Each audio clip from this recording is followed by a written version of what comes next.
8 years old? 9 years old? Sinusubuan mo pa rin. Huli ka!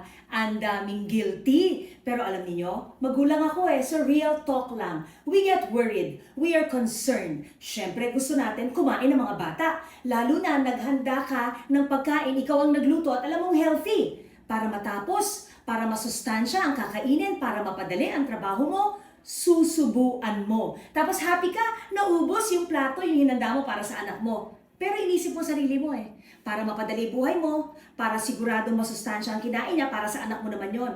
Pero anong naturo mo?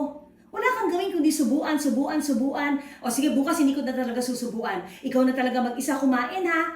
Pero palagi mong ginagawa dahil worried ka. Hindi kakain, walang gana, baka magkasakit. Alam mo ba, kung makakamiss ng meal ang anak mo, sa halip na 3 beses kumain, 2 lang, okay lang yon. Walang mangyayari sa kanya, hindi siya magkakasakit. Mas importante, turuan mo. 8 years old ka na, 9 years old ka na, hindi kita dapat sinusubuan.